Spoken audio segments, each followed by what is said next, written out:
사업을 한다는 건 참 어려운 일입니다. 모든 걸 책임져야 되고 시도 때도 없이 터지는 문제를 해결해야 되잖아요.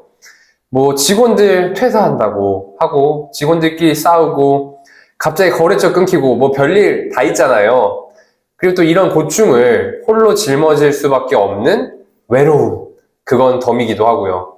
또 저도 사업을 하다 보니까 필연적으로 외로울 수밖에 없는 자리인 것 같아요. 그래서 이걸 어떻게 이겨내느냐도 참 중요하겠죠.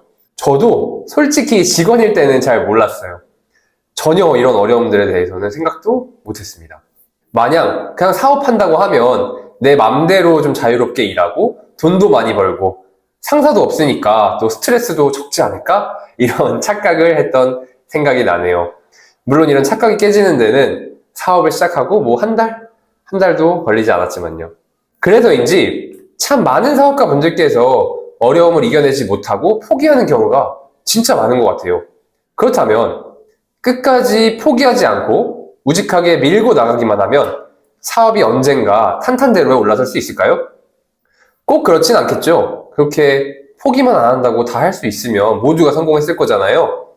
그래서 여러분들 사업이 망하기 전에 나타나는 징후 한 가지를 알아두셨으면 좋겠습니다. 과연 여러분은 어떨지 한번 확인해 보세요. 저는 아무래도 대표님들의 리더십, 또 직원 관리를 도와주는 업종 특성상 많은 사업가분들을 만나게 되는데요. 간단하게 한 세 가지 부류로 나눌 수 있는 것 같아요. 점점 성장하면서 매출이 1.5배, 2배씩 이렇게 빠르게 성장하시는 분들. 또 두 번째, 매출이 그냥 지지부진해서 계속 이렇게 왔다 갔다 하시는 분들. 그리고 세 번째, 매출이 오락가락 하다가 결국에는 우하향 하시는 분들. 제가 이런 분들을 오랜 시간 겪고 관찰하다 보니까요. 어느샌가부터는 실패하는 분들의 패턴이 보이기 시작하는 거예요. 그럼 패턴을 보이는 분들의 가장 큰 특징이 바로 정말 똑똑하고 유능하다는 겁니다.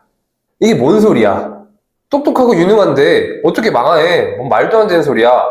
이렇게 생각할 수도 있어요. 맞습니다. 상식적으로는 사실 이해하기가 어렵죠. 조금 더 제가 구체적으로 설명을 드리면 이해하시기 쉬울 겁니다. 본인만 똑똑하고 유능한 사람들이었어요. 이렇게 한번 생각해 보자고요. 일을 잘하고 전문 지식이 많으면 뛰어난 리더일까요? 아니면 뛰어난 직원일까요? 여러분들은 어디에 가깝다고 생각하세요? 사실 업무 처리 능력, 그리고 업무에 관한 지식 이런 건 직원으로서의 역량이잖아요. 그냥 그저 전문가로서 가치가 높다는 거예요. 아마 회사를 다니면 월급은 더 많이 받을 겁니다. 근데 우리가 그냥 월급쟁이냐고요. 사업체 이끌어 나가는 사람들이잖아요. 이런 사업체, 사람들을 이끌어 나가야 될 사람들, 리더들은 단순히 내 일만 잘 알고 잘 하는 게 전부가 아닙니다. 사업가로서 가치가 진짜 높다고 하는 사람은 이런 전문 역량에 뛰어난 전문가가 아니라 직원들을 제대로 이끌 줄 아는 사람인 거예요. 그러니까 있는 직원들, 알짜배기로 진짜 잘 써먹는 사람들이 사업가로서 가치가 높다는 거죠. 그렇게 회사 내의 모든 일을 내가 다 잘한다? 제일 잘한다? 내가 이 회사에서 최고 똑똑이다? 이런 우월함에 빠지면요. 휴브리스 신드롬에 발목을 잡힐 수도 있습니다. 참고로 휴브리스 신드롬이라는 건 성공했기 때문에 오히려 과도하게 오만해지는 이런 역설을 이야기하는데요. 자기만 못한 직원들 보면서 못마땅하게 여기고 또 원망하고 탓하고 그럴 수 있다는 거예요. 글로벌 대기업 소닉의 전 CEO 클리포드 허즈슨은요. 이렇게 이야기했어요. 당신이 그곳에서 가장 똑똑하다면 뭔가 잘못된 것이다. 자, 여러분들은 어떠신가요? 혹시 지금 운영하시고 계신 사업체에서 가장 똑똑하고 다른 사람들이 다 답답하신가요? 그러면 여러분들 지금 뭔가 잘못하고 계신 거예요. 산업화 시대에는요. 뛰어난 리더 한 명의 능력이 진짜 중요했죠. 직원들 한 명 한 명은 그냥 공장의 생산 라인 같은 거였죠. 그래서 이들을 어떻게 하면 효율화시킬 수 있을지 연구하는 게 중요했고요. 그냥 리더가 시키는 대로만 하면 엉덩이 무거운 직원들이 그 일을 잘 해냈을 때 사업이 잘 될 수밖에 없었습니다.